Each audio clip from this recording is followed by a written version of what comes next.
الحمدللہ رب العالمین، سب تعریف اللہ رب العالمین کے لیے جو عرش عظیم کا مالک ہے اور سارے جہانوں کا بادشاہ ہے۔ دیکھیے، یہ مولوی صاحب اپنے غوث پاک کا بیان ایسے کر رہے ہیں، نعوذ باللہ ان کو خدا مان رہے ہیں۔ انہوں نے کہا کہ خادم رضوی جب انتقال فرما گئے تو ان کو غوث پاک ان کے پاس آئے اور ان کو زندہ کیا، اور زندہ کرنے کے بعد ان کو کلمہ پڑھایا اور پھر انہیں موت آ گئی۔ نعوذ باللہ، ایسا ہرگز ہو ہی نہیں سکتا، کیونکہ اللہ رب العالمین قرآن مجید میں ارشاد فرما رہے ہیں، منہا خلقناکم وفیہا نعیدکم ومنہا نخرجکم تارۃ اخری، کہ تم کو اسی مٹی سے بنایا گیا اور تمہیں اسی مٹی میں واپس لوٹا رہے ہیں، اور کل قیامت کے دن اسی مٹی سے دوبارہ تمہیں ہم زندہ کر کے اٹھائیں گے۔ انسان 2 مرتبہ زندہ ہوتا ہے۔ اب غوث پاک نے اگر زندہ کر دیا کلمہ پڑھانے کے لیے، تو ایک تو یہ خادم رضوی صاحب پر بہتان لگا رہا ہے کہ نعوذ باللہ انہوں نے کلمہ مرتے وقت نہیں پڑھا، ان کو کتنا بے ادبی ان کے ساتھ یہ کر رہا ہے، اور اوپر سے اپنے غوث پاک کو اتنا بڑا بنا رہا ہے کہ انہوں نے اٹھا کر کے کلمہ پڑھایا۔ اور یہ عقیدہ جو ہے یہ ہندوؤں کا ہے۔ ہندوؤں کے یہاں کئی بار جنم ہوتا ہے، 7 مرتبہ جنم ہوتا ہے، پنم جنم جس کو وہ لوگ کہتے ہیں۔ تو یہ جو ہے مولوی بدعقیدہ ہے، اس کو دراصل اللہ کا قانون پسند نہیں ہے، اور نہ اللہ ان لوگوں کو پسند ہے، کیونکہ دیکھیے اللہ ہمارا کیا ہے۔ اللہ رب العالمین نے قرآن مجید میں ارشاد فرمایا، ثم خلقنا النطفة علقة فخلقنا العلقة مضغة فخلقنا المضغة عظاما فكسونا العظام لحما ثم أنشأناه خلقا آخر فَتَبَارَكَ اللَّهُ أَحْسَنُ الْخَالِقِينَ۔ اللہ نے فرمایا کہ ہم نے ایک قطرہ پانی سے، یعنی کہ اس پانی کے بوند سے اس کو خون بنایا، خون کو پھر گوشت کا ایک ٹکڑا بن گیا، لوتھڑا بنا، اور پھر اس لوتھڑے میں ہم نے ہڈی اس سے بنی، پھر ہڈی کے اوپر میں نے گوشت چڑھایا، اور گوشت چڑھانے کے بعد ہم نے ایک اس کو شکل دے دیا، یعنی مکمل ایک انسان وجود میں آ گیا۔ یہ اللہ کی شان ہے۔ اور اللہ نے کہا کہ احسن الخالقین، اللہ برکت والا اور سب سے بہترین بنانے والا ہے، کارساز ہے۔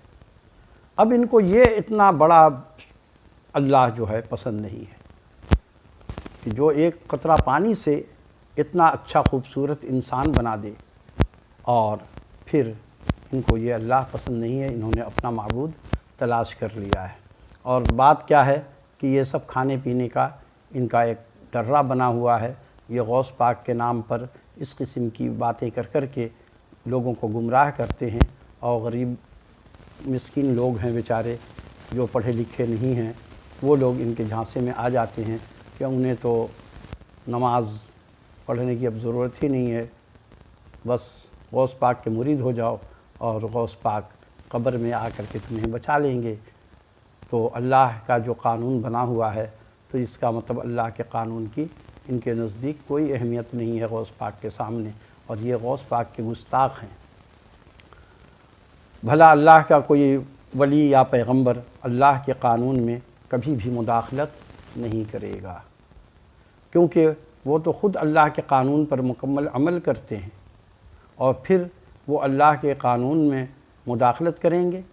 ہاں، البتہ یہ اگر ہو کہ کوئی زندہ ولی ہے، اور اب تو خیر ولی کیا ہے، اب سب پیداگیر لوگ ہیں، کاروبار کر رہے ہیں مزار کے نام پر، جو اولیاء اللہ 100 200 سال 400 1000 سال پہلے جو لوگ تھے وہی اصل ولی ہیں۔ تو اگر وہ آج زندہ ہوتے یا ویسا ولی آج زندہ ہے بھی کوئی، تو وہ دعا کرے گا، صرف دعا کرے گا، یعنی اللہ سے التجا کرے گا کہ اس گنہگار کو بخش دے اللہ۔ تو اب اللہ کی مرضی ہے اللہ ان کی دعا کو قبول کرے یا نہ کرے، اللہ کے ساتھ کسی کی زبردستی نہیں چلے گی۔ اور جیسے کہ یہ لوگ بہت سارے واقعات آپ لوگ دیکھ رہے ہیں جو کسی کتاب اور سنت سے ثابت تو ہے نہیں، قرآن سے اس کی کوئی دلیل نہیں ہے، صرف یہ اپنے ان کے باباؤں نے لکھ کر کے لوگوں کو گمراہ کرنے کا ذریعہ بنایا ہوا ہے اور پیٹ بھرنے کا ذریعہ ہے۔ جتنے بھی پیر بنے ہوئے ہیں اس وقت سب کے سب کروڑوں پتی ارب پتی بن گئے ہیں اور اللہ والے دولت جمع نہیں کرتے ہیں۔ تو ان کو دراصل اللہ اپنا جو اتنا بڑا پروردگار ہے جو سارے جہانوں کو تخلیق کیا وہ ان کو پسند نہیں ہے۔ جیسے کہ اللہ رب العالمین نے قرآن مجید میں ارشاد فرمایا، هل أتى على الإنسان حين من الدهر لم يكن شيئا مذكورا۔ انسان کا کیا ہے، انسان ایک وقت ایسا بھی اس پر گزرا ہے کہ یہ کسی شے کہلانے کے قابل نہیں تھا، اس کا کوئی وجود نہیں تھا، کوئی نام و نشان نہیں تھا، اور میں نے اس کو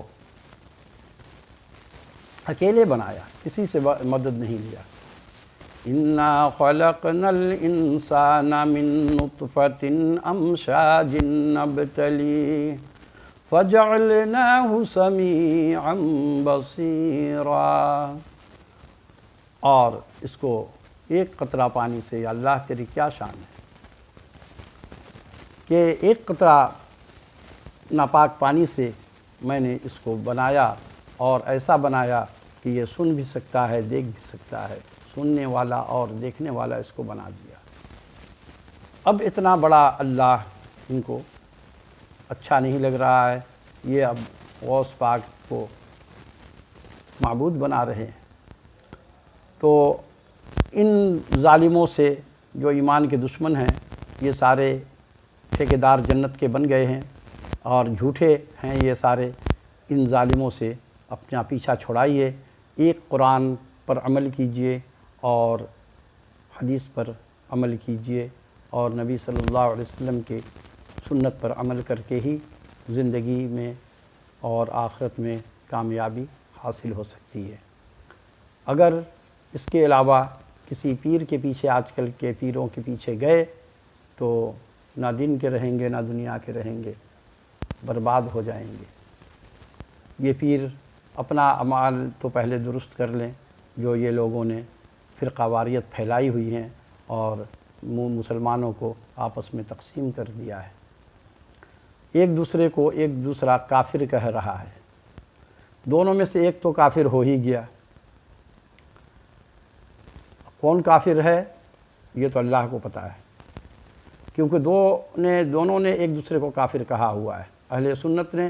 اہل حدیث کو کافر کہا، اہل حدیث نے ان کو کافر کہا، لیکن اہل حدیث اس میں کم مجرم ہیں اور یہ لوگ زیادہ۔ ان کا تو عقیدہ ایسا ہے کہ اگر اہل حدیث یا دیوبندی ان کی مسجد کے اندر داخل ہو جائے تو یہ مسجد کا فرش کو دھوتے ہیں، جیسے کہ قرآن نے کہا کہ یہ مشرک جو ہیں وہ ناپاک ہیں، ایسے ہی یہ ناپاک سمجھتے ہیں کہ مسجد کا فرش کو دھوتے ہیں اور اپنی مسجد میں یہ ان کو داخل ہونے نہیں دیتے۔ وَمَا عَلَيْنَا إِلَّا الْبَلَاغُ۔